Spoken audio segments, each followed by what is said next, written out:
Good morning, my loves. Happy Sunday. It is a rather chilly morning here at the lake. I think it's in the 50s right now. High today, I think, is 62 and it's raining again. For Arizona, we're getting a lot of rain right now, which is kind of unusual, but it's keeping it nice and cool. Well, as we all know, Thanksgiving is this coming Thursday, so a lot of people are heading out on the roads, getting ready to visit friends and family. And I had actually started to make this video a couple of hours ago. I've been up since 3:30 at a family call. And in crisis, we had a teen having a total meltdown, a preteen having a total meltdown.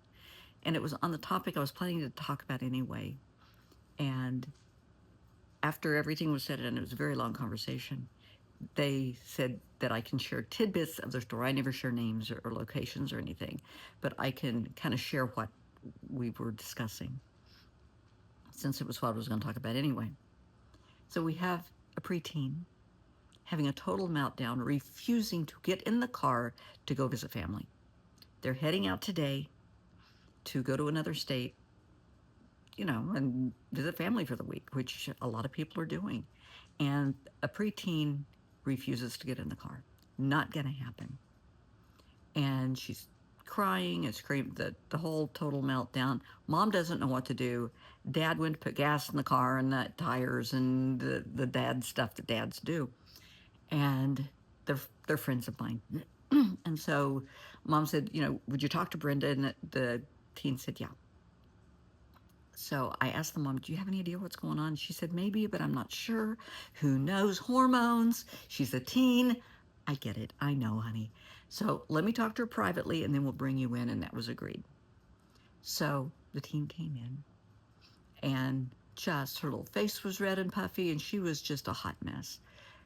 Well, very long, sordid story short. A family member that will be attending their holiday function had inappropriately touched her in the past. And she has more developed now than she was. She's scared. She's upset. She's having a total panic attack, and I appreciate that. I totally understand that. And we talked about it, and I shared with her a couple of things that I had experienced in my life. So she knew that I understood. And it made a difference. She didn't feel alone. She saw that I found a way to make it through, to survive it.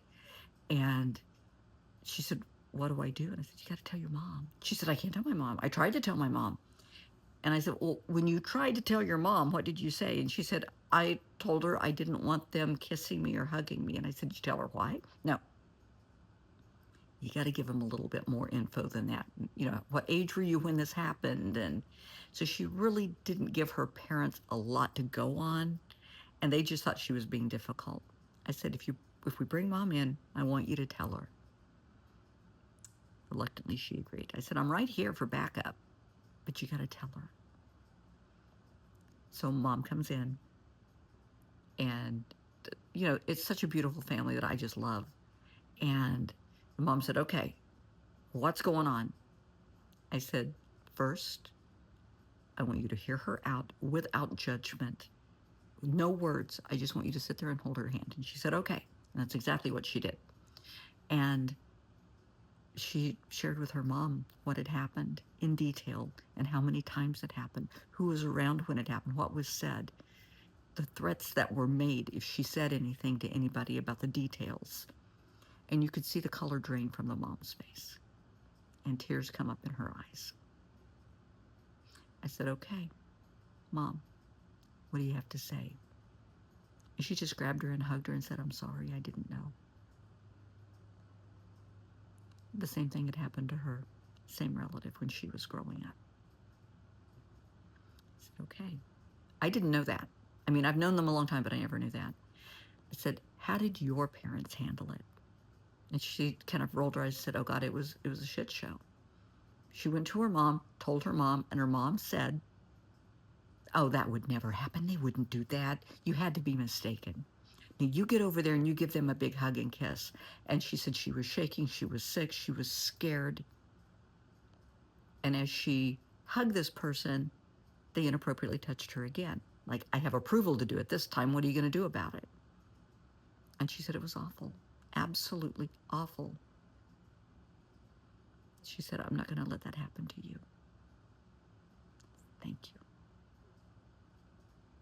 And then she got fired up, that what she was going to do about it. I said, just settle down a minute. It's okay to tell the person, to sit them down, pull them aside and say, look, I know you come near my child and you're going to experience a whole new world of hurt. Not only from me, but from my husband and from the police, because I've already made the call. Let them know, let the perpetrator know you're bringing in the police. If you have an underage child, a child that is a minor, anybody that inappropriately touches, photographs your child, that's a felony. Do not hesitate to pick up the phone and call the police. I don't care if it's your favorite uncle, your favorite aunt, grandma, grandpa. Don't care who it is. Your loyalty is to your child, not to the perpetrator. You protect your child, not the perpetrator. I don't give a rat's ass who the family believes. You protect your child, not the perpetrator. And she said, we got to tell your dad. And the child said, oh my God, no, because we know how dad's going to handle it. I know this family well, and yeah, the dad is not going to be a happy camper. And he was out doing, getting the car ready and all of that. And he comes in as we're talking, and he comes in and we're FaceTiming. And so he yells, hey, and the usual greetings. And he said, I take it something's wrong if it's this early and you have Brenda on the phone. He said, why don't you sit down? I want you to join us. And took off his hat and he said, this isn't good. I said, it's not good at all. And he said, I want you to tell your dad, just like you told your mom, we're all here behind you. I want you to tell him. And she did. And you could see in his eyes, he believed her, but you could just see the anger, the rage, the Papa Bear coming up in him. Nobody's touching his child. This is not going to happen to his baby. And then he stopped and he said, your brother, oh my God, has it happened to your brother? And she said, I don't know. And he got up and he bolted out of the room to talk to the brother. It's a couple of years younger. He didn't come back, so we ended the call before I talked to him again. But they believe her. They have her back. And so I told her, go wash your face, and it's okay now. Everything's going to be fine. I want to talk to your mom. So we had the adult conversation, and I made her promise no violence. Nobody's going to, it's not going to come to blows. You tell the perpetrator. I don't care, male or female, it doesn't matter. You tell them. You ever approach my child again, you ever touch my child again, you photograph my child again, you speak to my child, and you're going to experience a whole new level of hell. From me, from my spouse, and from law enforcement. And we will prosecute. We are prepared to testify against you. That's great, and I'm proud of them.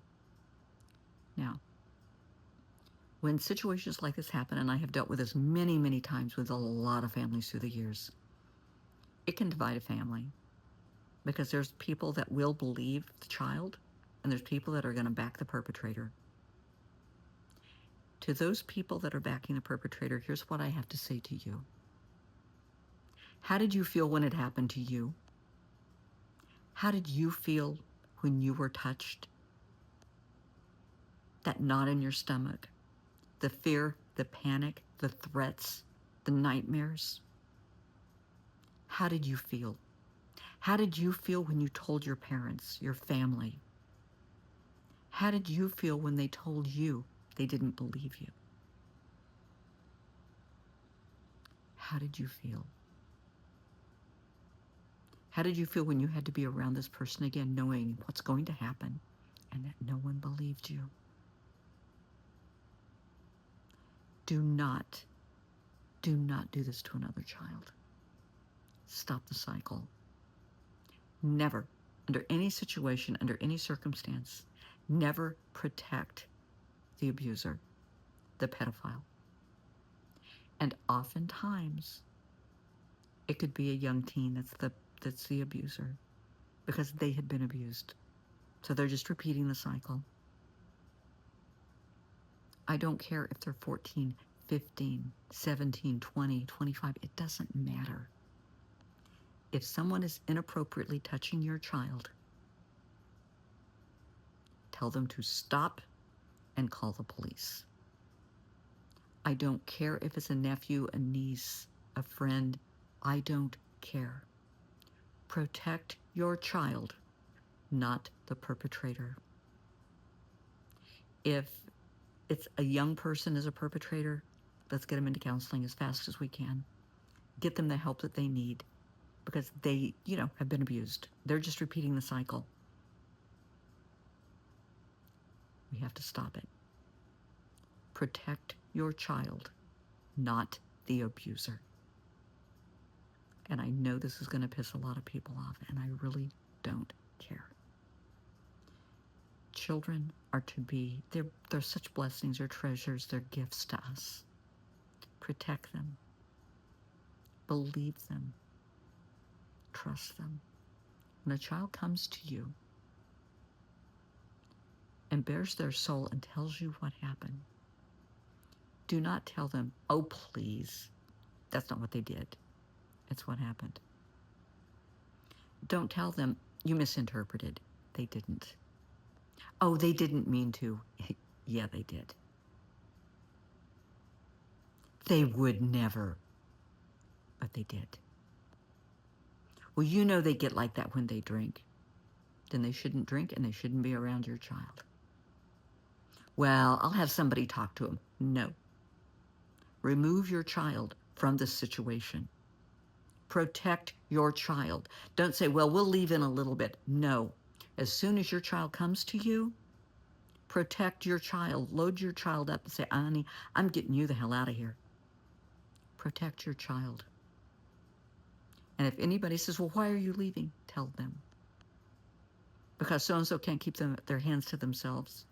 Because so-and-so followed my child into the bathroom. Because so-and-so touched my child. Protect your child, not the abuser.